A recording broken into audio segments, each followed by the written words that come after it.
Hello Mark, I'm Lisa. My student number is 35. I'm a sophomore at NCUE and I'm going to read Memory Banda, A Warrior's Cry Against Child Marriage. I'll begin today by sharing a poem written by my friend from Malawi, Eileen Piri.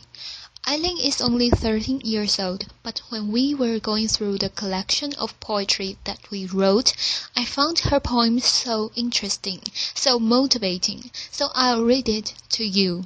She entitled her poem, I'll Marry When I Want. Laughter. I'll marry when I want. My mother can't force me to marry. My father cannot force me to marry.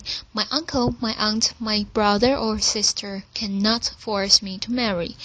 No one in the world can force me to marry. I'll marry when I want. Even if you beat me, even if you chase me away, even if you do anything bad to me, I'll marry when I want. I'll marry when I want, but not before I'm well educated, and not before I'm all grown up. I'll marry when I want. This poem might seem odd, written by a 13-year-old girl, but where I and Eileen come from, this poem, which I have just read to you, is a warrior's cry. I am from Malawi. Malawi is one of the poorest countries. Very poor, where gender equality is questionable. Growing up in that country, I couldn't make my own choices in life. I couldn't even explore personal opportunities in life. I will tell you a story of two different girls, two beautiful girls. These girls grew up under the same roof. They were eating the same food. Sometimes they would share clothes and even shoes, but their lives ended up differently in two different paths. The other girl is my little sister. My little sister was only 11 years old when she got pregnant. It's a hurtful thing. Not only did it hurt her, even me. I was going through a hard time as well.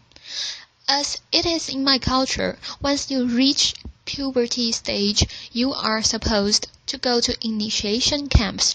In these initiation camps, you are told how to sexually please a man. There is this special day, which they call very special day, where a man who is hired by the community comes to the camp and sleeps with the little girls. Imagine the trauma that these young girls go through every day. Most girls end up pregnant. They even contract HIV and AIDS and other sexually transmitted diseases. For my little sister, she ended up being pregnant. Today, she's only 16 years old and she has 3 children. Her first marriage did not survive, nor did her second marriage. On the other side, there is this girl. She's amazing. Laughter, applause. I call her amazing because she's very fabulous. That girl is me. Laughter.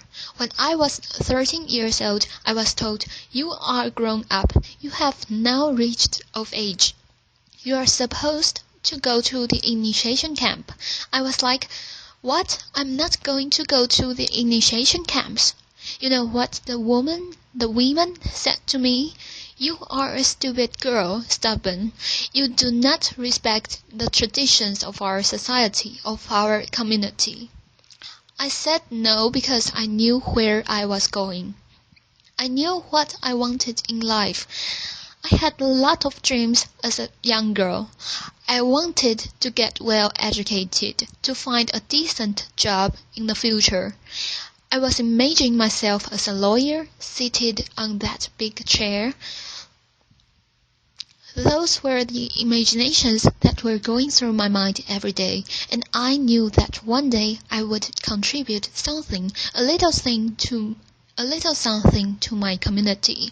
But every day after refusing, women would tell me, look at you, you're all grown up, your little sister has a baby, what about you?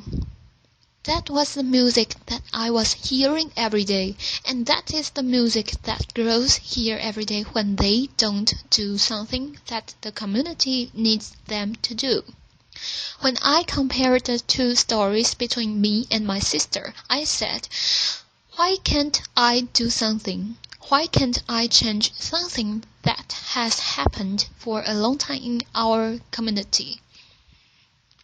That was when I called other girls just like my sister, who have children, who have been in class but they have forgotten how to read and write. I said, come on, we can remind each other how to read and write again, how to hold the pen, how to read, to hold the book. It was a great time I had with them. Nor did I just learn a little about them, but they were able to tell me their personal stories, what they were facing every day as young mothers. That was when I was like, why can't we take all these things that are happening to us and present them and tell our mothers, our traditional leaders, that these are the wrong things? It was a scary thing to do, because these traditional leaders, they are already accustomed to the things that have been there for ages.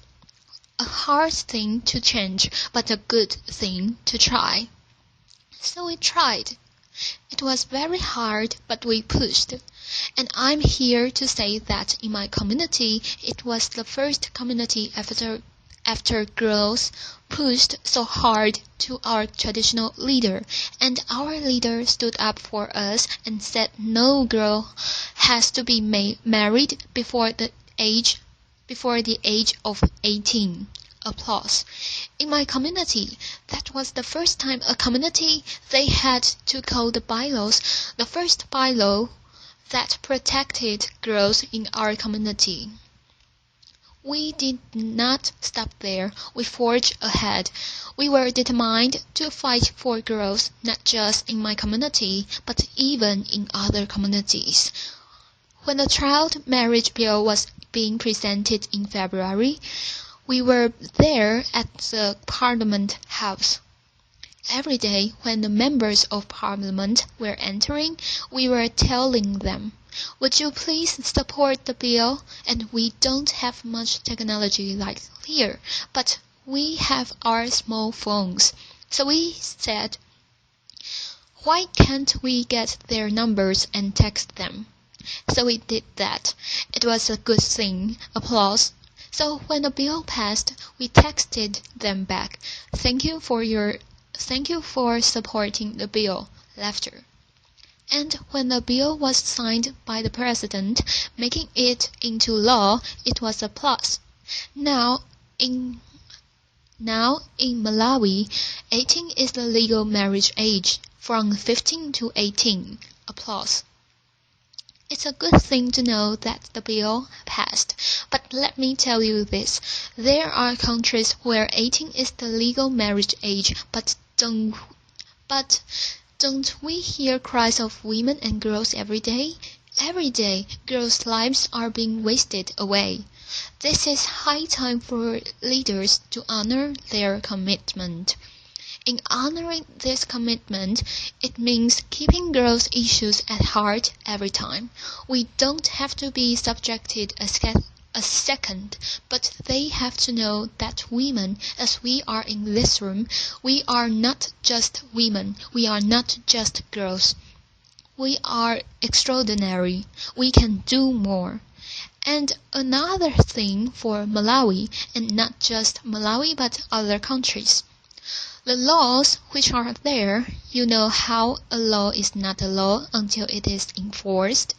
The law which has just recently passed and the laws that in other countries have been there, they need to be publicized at the local level, at the community level, where girls' issues are very striking.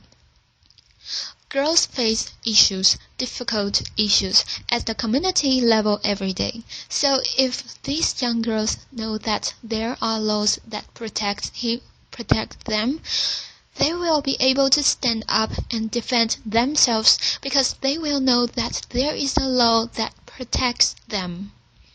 And another thing I would say is that girls' voices and women's voices are beautiful. They are there, but we cannot do this alone. Male advocates, they have to jump in, to step in and work together. It's a collective work. What we need is what girls elsewhere need: good education, and above all, not to marry whilst 11. And furthermore, I know that together we can transform the legal, the cultural, and political framework that denies girls of their rights. I am standing here today and declaring that we can end child marriage in a generation. This is the moment where a girl and millions of girls worldwide will be able to say, I will marry when I want. Applause. Thank you. Applause.